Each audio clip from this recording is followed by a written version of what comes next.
Maybe might be the most hated in Florida right now. Yeah. Why is that? I think it's because like people don't know me, like, so when get to know me, they be like Jit cool and shit, but it's just a whole lot of dick riding and shit like that. So before Julio would become one of the most promising rappers to emerge out of Jacksonville, Florida with hit songs like Double That and SRT. Before Julio would become embroiled in a bitter feud with fellow Jacksonville rapper Young Ace, one that would turn deadly. I saw one of his little homeboys in the mall, one of them that passed away named 23, and we was finna fight or some shit. And like from that day forward, it was just like, just always like little sneak this and shit. Before Julio would have over 290,000 subscribers on YouTube and 30,000 followers on Twitter, as well as 744,000 followers on Instagram at the time of this recording. Julio is an American rapper who's been producing music since 2015 and found his big breakthrough moment 3 years later with the hit single, Crooks. For those of us who have a handle on his life story, his making a name for himself off of that song is one of the strangest coincidences of art imitating life. Because if Julio grew up learning how to do anything on the streets of Jacksonville, it was of the less than legal variety. Even after establishing himself as a musical force, Julio is still dealing with the deadly ramifications of his feuds from the city streets. But how does his past keep cropping up time and time again into his new life that he's made for himself? Keep watching our newest episode of Before They're Famous to find out. What's going on, guys? It's your boy Marlon Palmer. Recent drops in this series have included looks at Stassi Baby and Zayas. Since the show works off of requests, don't forget to leave us some ideas with who you want to see next, and I'll catch you guys after the intro.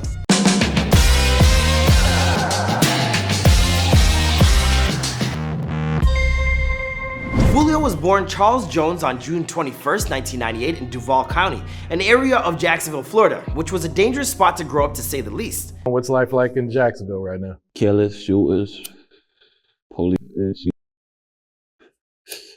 that's about it. When Julio takes the time to reflect back on his past, he doesn't often bring up his parents or other family members. Instead, what clearly left the biggest impression on him are the connections that made on the streets and the friends he lost along the way. And I read somewhere online that you lost 15 friends before you even turned 20. Is that right? My little brother Kendra, he got killed by the police. Little Homer got killed by the police, like streets going, like, we were just young living, bro. We ain't think about no consequences. It was such a difficult upbringing that the only outlet Julio had at his disposal was to turn his hardships into musical lyrics and purge his demons with therapy by writing rap songs while listening to acts like Eminem, Lil Wayne, and 50 Cent. All of which, given the right motivation, can really dig into that emotional bag, man. Like, those guys, they have some depressing tracks. While he was learning a lot in the streets in terms of his in-class education, Julio attended school all the way up to the 9th grade, but that year he got shot in the hip while stepping off of the school bus and his whole life changed. We getting out the bus, I got my uniform on, books, man. I ain't thinking nothing. I'm like, it's a regular day. Then my first day of school, I ran through the cut when the shooting. I got hit on my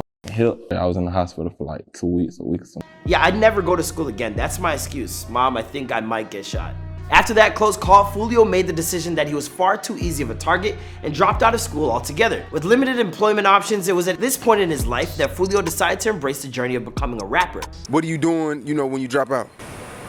rapping, I always rap since I was a Jit. I was always rapping. First things first, let's get one thing straight about Julio's name. Despite what some people believe, Julio is not officially part of his rap name. It's simply part of his social media handles. My name is Julio, but people be like, that Julio shit come from Julio Jones, the wide receiver. But that shit ain't even, Julio is not even like part of my rap name. That just how it is on Instagram. I've been had that as my Instagram name, so people be calling me Julio. I'm just letting you guys know that for your own safety. Don't be out in the streets just calling that man any name you want. After tinkering away in the studio for about a year or so, Julio began to receive some early notice for a song titled Coming Up, featuring Stunt and Los, which dropped in 2015 and earned around 500,000 views in only about a month. In fact, this single found itself getting streamed enough times online that Julio was able to book himself local gigs at Jacksonville nightclubs, including his favorite venue, the strip club Mascaras, where he networks on the regular. What's the best strip club to visit in Jacksonville? Mascaras, that's the most lit one. That's why all the big artists be coming. When they be coming down that bit, they'll go to Mascaras. Then the studio, like, in the strip club, so. There's a studio in the strip club? Yeah. By the following year, he was ready to drop his first project, Who I Am, which contained 12 tracks, including the hit Reach the Top, which would further establish Julio as a musical force to be reckoned with. Then in 2017, Foolio dropped his second mixtape, the aptly titled Industry Invasion, which featured Feel It, a song that would become his first to cross the 1 million view mark on YouTube. All of this hard work set the table for the biggest year of Foolio's career in 2018 when he teamed up with super producer Zaytoven to release the album Sixtoven, which featured the monster hit Crooks. The song would turn him into a viral sensation. How many times has Zaytoven done just that for artists? And somehow I feel like he's still underrated. He then followed that track up with the 1-2 punch of Slide and Voodoo, all of which had their music videos released on World Star Hip Hop to more views than ever. By 2020, he was producing music at an even more frantic pace, dropping 2 albums, Top Conniver and Love Me Like I'm Dead, in that 1 year alone. But here's the thing, as much as Foolio has been making his name off the back of some killer tracks, he's also seen his name in the news under some pretty horrific circumstances. Like that time in 2020 when both he and his partner were shot and his girl ended up catching a bullet. Thankfully, she ended up okay, but it was definitely a close call. So why did this happen? Well, ever since his time growing up on the streets of Jacksonville, Foolio has been unable to extricate himself from his former activities.